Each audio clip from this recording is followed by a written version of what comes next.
ويسر لي أمري واحلل عقدة من لساني يفقهوا قولي. الحمد لله الذي لا مانع لحكمه ولا ناقض لقضائه، والصلاة والسلام على سید انبیائه وسند اولیائه وعلى احبابه المعارضين لاعدائه. اما بعد فاعوذ بالله من الشیطان الرجیم. بسم الله الرحمن الرحیم. وَمِمَّنْ خَلَقْنَا أُمَّةٌ يَهْدُونَ بِالْحَقِّ وَبِهِ يَعْدِلُونَ. صدق الله العظيم وصدق رسوله النبي الكريم الأمين. إن الله وملائكته يصلون على النبي يا أيها الذين آمنوا صلوا عليه وسلموا تسليما. الصلاة والسلام عليك يا سيدي يا رسول الله وعلى آلك وأصحابك يا حبيب الله. مولاي صل وسلم دائما أبدا على حبيبك خير الخلق كلهم، منزه عن شريك في محاسنه فجوهر الحسن فيه غير منقاسم. يا أكرم الخلق مالي من ألوذ به سواك عند حلول الحادث العممي.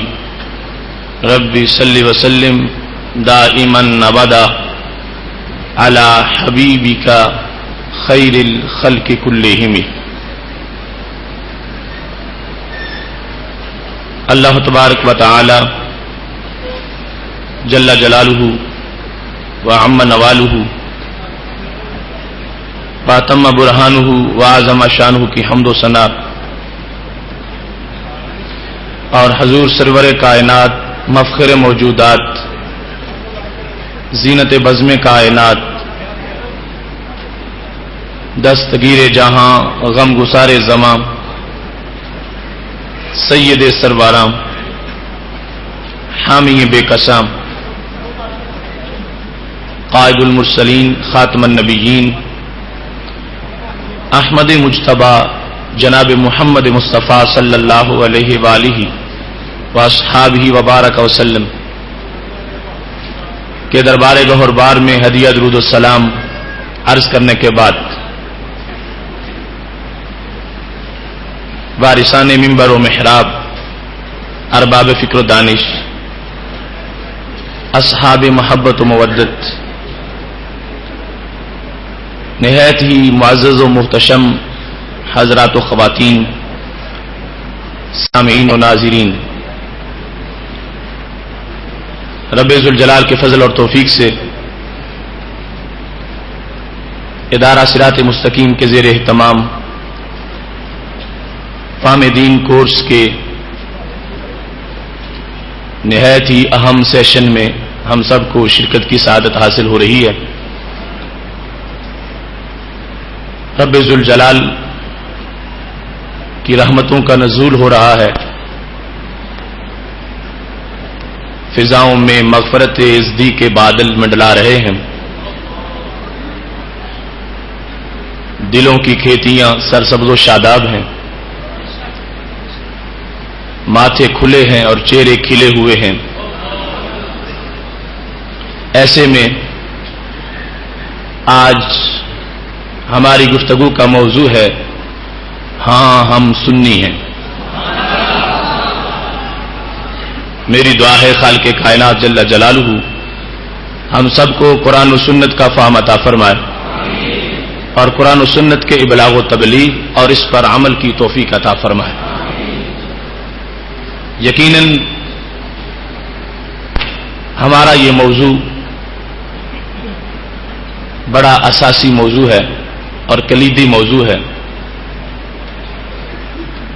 اور اس کو بیان کرنا اور سننا ہم پہ لازم ہے. ہم جو عقیدہ رکھتے ہیں ہمیں اس کا پتہ ہونا چاہیے اور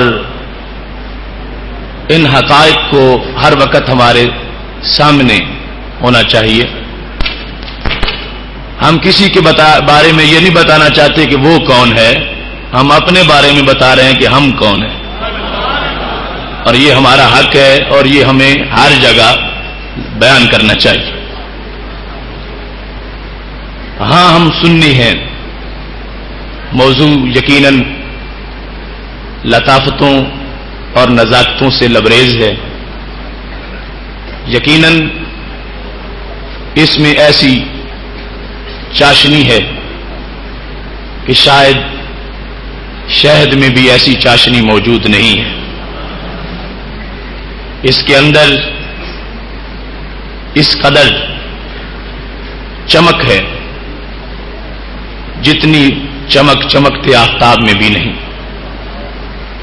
اس موضوع میں وہ خوشبو ہے کہ جو خوشبو کسی مہکتے گلاب میں بھی نہیں. یہ کائنات کا ایک ہمہ جہت نغمہ ہے جسے ہر درخت کا پتا بھی گاتا ہے اور ریگستان کا ہر ذرہ بھی الاپتا ہے. یہ فضاؤں کے سناٹوں کا بھی نعرہ ہے اور دریاؤں کی روانی کا بھی نغمہ ہے. یہ پیغام فرشیوں کا بھی ہے اور عرشیوں کا بھی ہے. میری دعا ہے خالق کائنات جل جلالہ ہم سب کو دل کے کانوں سے اسے سن کر سمجھ کر آگے پھیلانے کی توفیق عطا فرمائے. میں نے قرآن مجید برہان رشید کی جو آیت کریمہ تلاوت کی ہے سورہ اعراف کی آیت نمبر 181 ہے.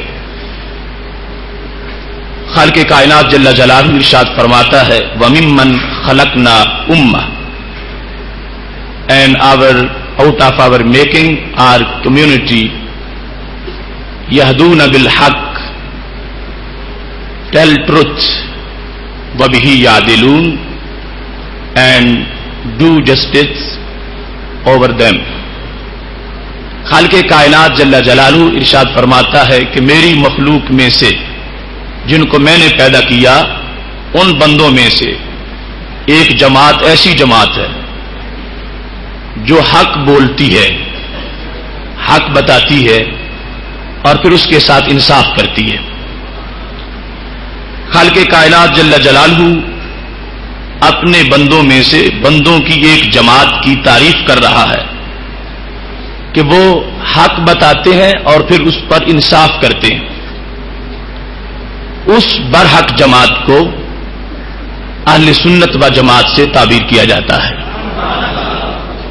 ممن خلقنا امہ، رب ذوالجلال فرماتا ہے میرے پیدا کردہ بندوں میں سے ایک کمیونٹی ایسی ہے یہدون بالحق وبہ یعدلون، وہ حق بتاتے ہیں جو کچھ بھی ہو جائے، اگرچہ ان کو چنگارے ہاتھ میں پکڑ کے بھی حق کی آواز دینی پڑے تو وہ حق بتاتے ہیں.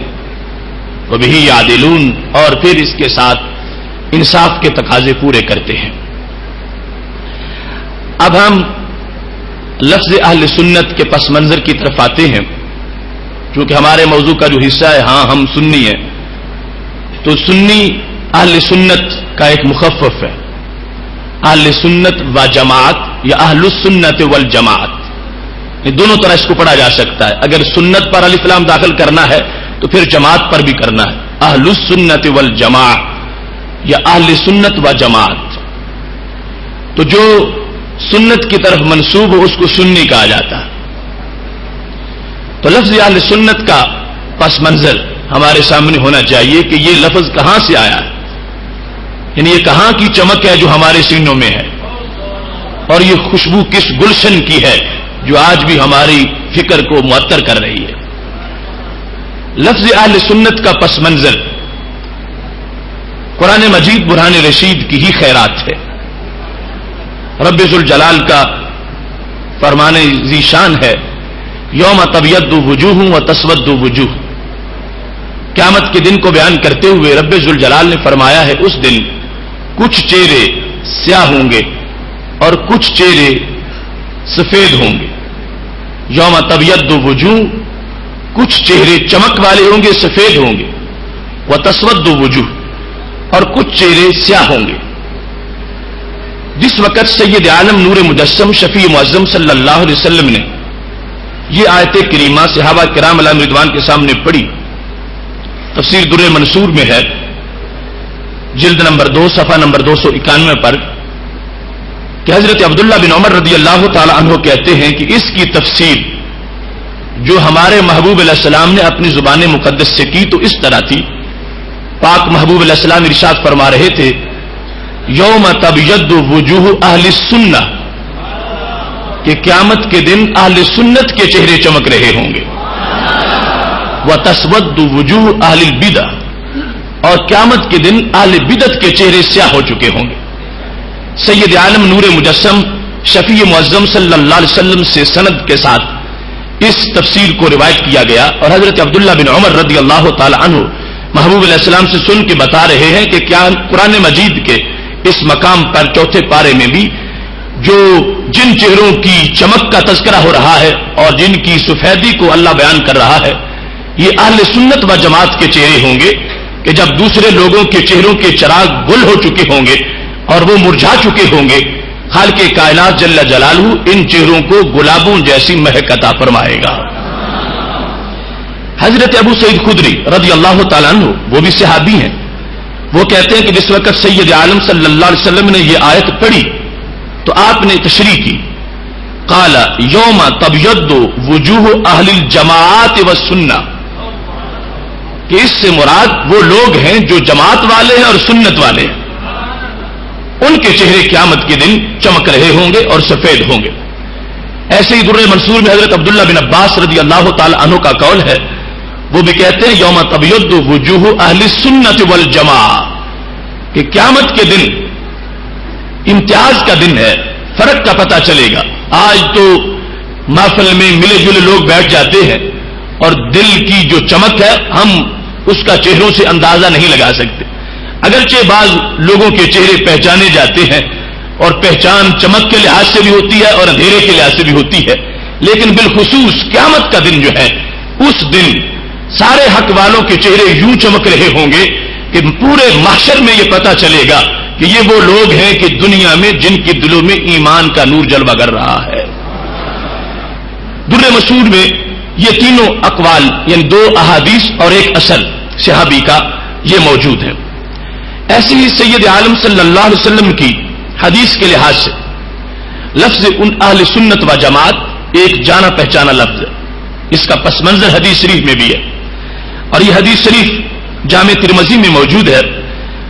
2640 نمبر حدیث جامع ترمذی کی، اور باب ہے ما جاء فی افتراء ھذہ الامہ. اور حدیث وہ ہے کہ جس کو امام ترمذی نے حسن صحیح کہا، یعنی جس کے سند کے لحاظ سے بھی کوئی کسی طرح کا اشکال یا اعتراض نہیں کیا جا سکتا.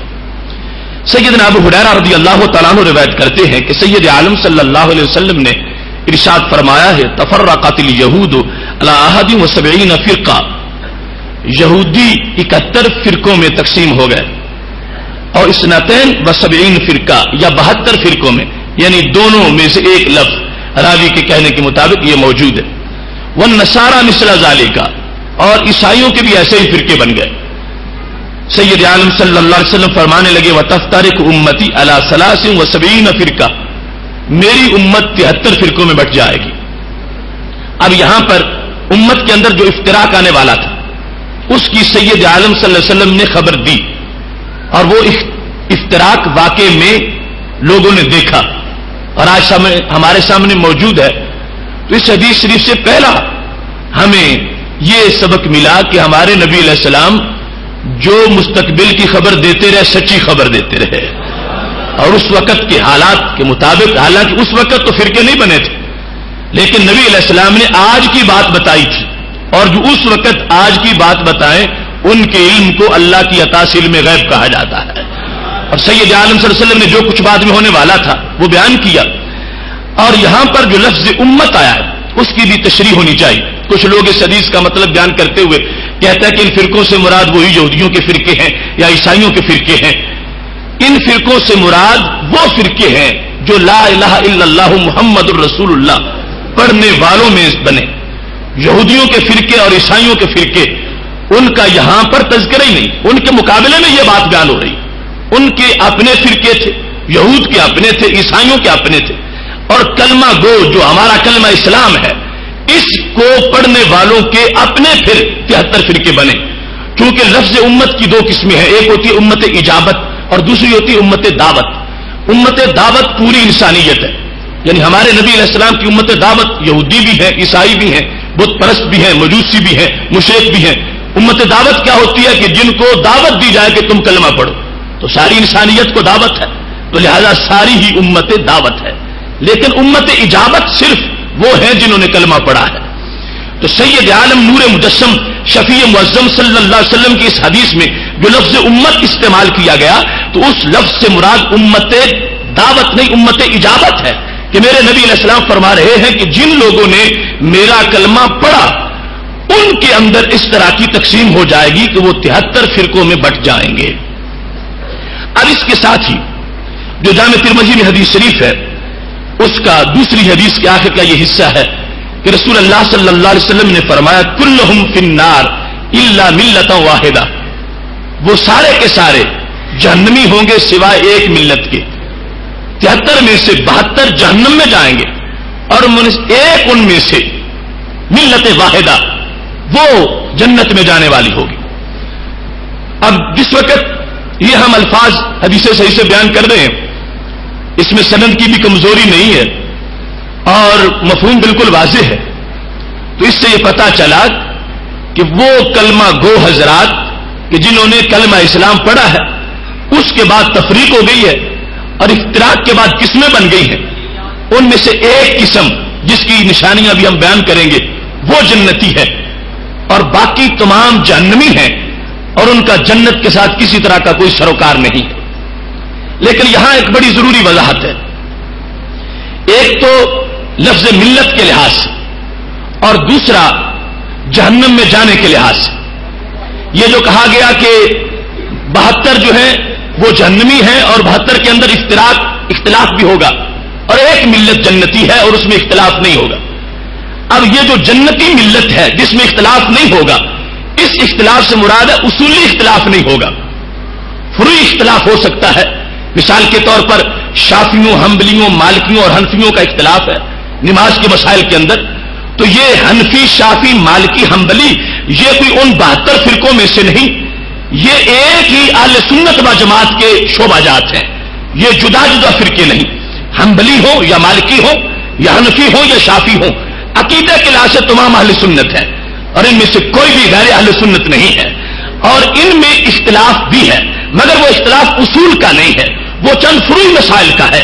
لہذا 72 کے ساتھ اس ایک ملت کا اختلاف اصولی ہوگا اور وہ 72 جہنمی ہوں گے, ان میں سے ایک جنتی ہوگا اور ایک جنتی جو ہے وہ اہل سنت و جماعت ہے اور اس کے اندر جو فقہی طور پر کچھ مباحث میں آپس میں اختلاف ہے اس کو اس حدیث افتراق نہیں کہہ رہی, اس کو اصولی بنیاد پر اختلاف نہیں کہا جا سکتا, وہ فروعی مسائل میں اختلاف ہے. لہذا اس اختلاف کو میرے نبی علیہ السلام نے فرمایا اختلاف امتی رحمت, میری امت کا اختلاف رحمت ہے. کہ یہ جو اہل سنت کی فقہ میں آگے جو 4 فقہ اسلامی ہیں ان کے لحاظ سے یا آپس میں معمولی جو مسائل میں اختلاف ہے یہ اس کو مستثنا کیا گیا. باقی 72 کے ساتھ اس ایک کا جو اختلاف ہوگا وہ اصولی اختلاف ہے.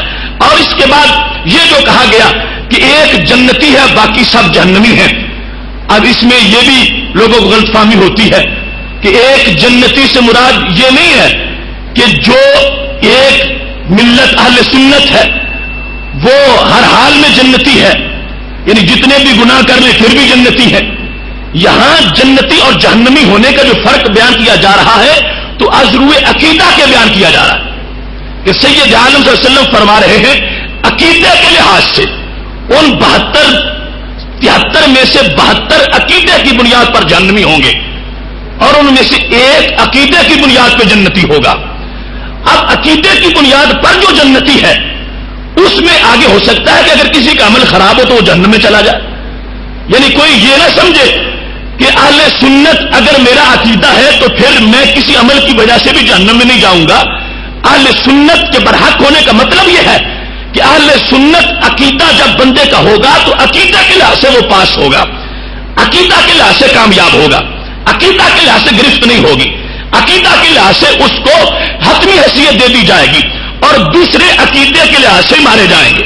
72 عقیدہ کے لحاظ سے جہنمی ہے اور عقیدہ اصل ہے, جس کو عقیدہ لے ڈوبے گا اس کو عمل بچا نہیں سکے گا. لہذا 72 کا عقیدے کی بنیاد پہ جہنمی ہونا اس حدیث نے ثابت کیا, اور ایک کا عقیدے کی بنیاد پر جنتی ہونا اس نے ثابت کیا. اور اس کے بعد جو ایک عقیدے کی بنیاد پر جنتی ہے ان کا پھر آگے امتحان ہے عمل کے لحاظ سے. عمل میں اگر سارے عمل صحیح ہیں تو پھر جنت میں سیدھا جائے گا, اور اگر عمل میں کچھ گڑبڑ ہے تو پھر اگر سفارش ہوگی, معافی ہوگی, پھر بھی جنت میں ڈائریکٹ چلا جائے گا, ورنہ کچھ دیر اپنے گناہوں کی سزا لے گا مگر دائمی جہنمی نہیں رہے گا. یہ سچا عقیدہ بالآخر اس کو جنت میں پہنچا دے گا.